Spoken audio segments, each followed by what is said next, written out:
And the Bureau of Labor Statistics just releasing April's jobs report showing the economy added just 175,000 jobs last month. That's lower than what experts had predicted. This marking the slowest growth since October. Economists have been anticipating a slowdown in the labor market from the pressure of high interest rates. Meanwhile, the unemployment rate ticked higher from 3.8% to 3.9%.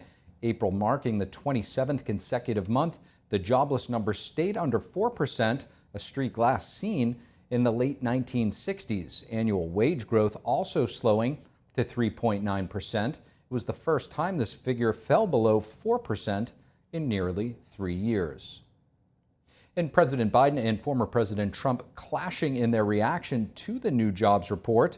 And on World Press Freedom Day, the White House is pledging new sanctions against those who silence the press. Joining us now live is NTD's White House correspondent Iris Tao from the White House. Good evening, Iris. First, on the economy, tell us what President Biden and both Trump as well are saying about these new job numbers. Good evening to you, Steve. So the two presidential candidates are using the new jobs numbers, which were weaker than expected but still solid, to attack each other. And President Biden in a Friday statement says the numbers show the great American comeback continues, while noting that he inherited, quote, the worst economic crisis in a century. And Biden also says he's fighting for Scranton, not Park Avenue. And that's again to make the point that Biden himself is working for average Americans while Trump is working for billionaires. Meanwhile, former President Trump speaking outside the courtroom today in New York and calls the latest jobs numbers horrible. Watch. And the job numbers just came out and they're horrible. And they're very, and I say that not happily, I say that very unhappily. But the numbers are horrible. It's just these people are destroying our country. Here's another sign of it. And that's not the only economic issue that Biden and Trump are fighting for today. The White House announced on Friday that it's expanding access to health insurance for about 100,000 DACA recipients. And Trump's campaign responded saying Biden's forcing struggling Americans to pay for the health care of illegal immigrants. And Biden, meanwhile, says in a Friday statement that DACA recipients or dreamers, too, deserve a promise to health care just like other Americans. Steve. Well, Iris, certainly some contentious debate there when it comes to the economy. However, today I do want to switch gears a little bit. It is World Press Freedom Day.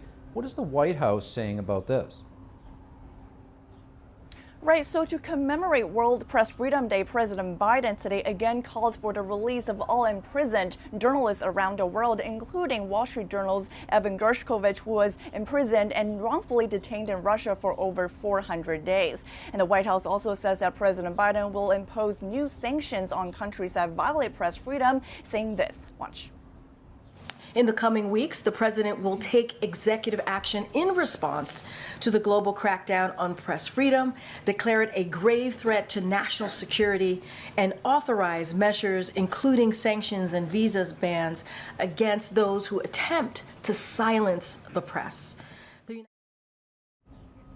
And as you just heard there, President Biden, too, in a statement today says the crackdown on press freedom around the world poses a grave threat to the U.S. national security. Back to you, Steve. NTD's Iris Tao with a live report from the North Lawn of the White House. Thank you, Iris. And Russian authorities today raiding the homes of 5 Falun Gong practitioners. The actions carried out under a controversial law that targets organizations, journalists, and human rights activists.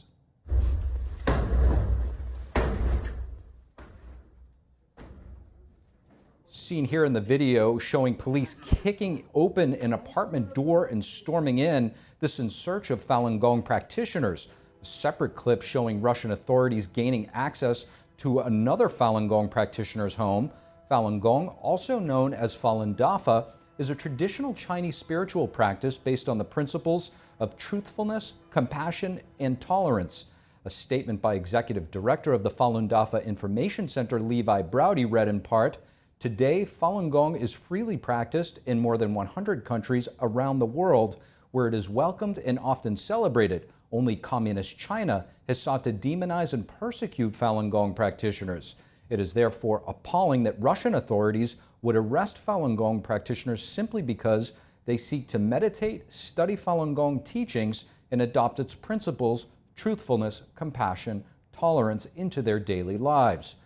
The home search is just the latest in a string of incidents in Russia's escalating campaign targeting Falun Gong.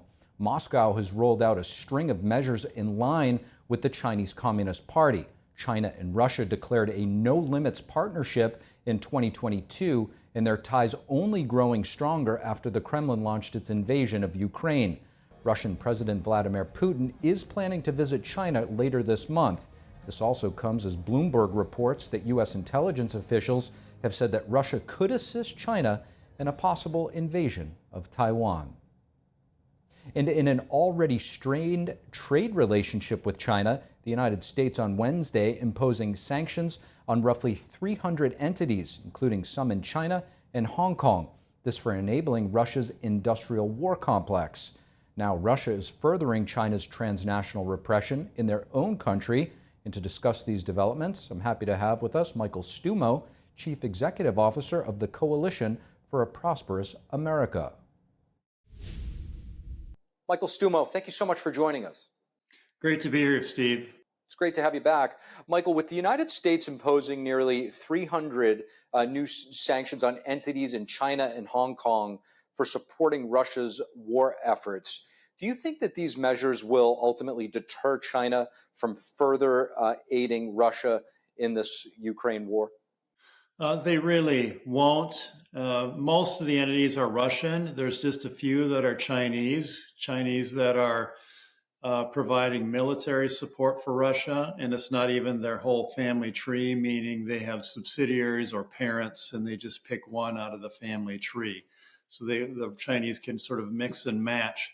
So those sanctions are not on China are not very much, even as they're providing, it's just a few providing military goods to Russia, none providing to Iran. And China, of course, does provide a lot of aid and support to Iran and Russia both, as well as North Korea.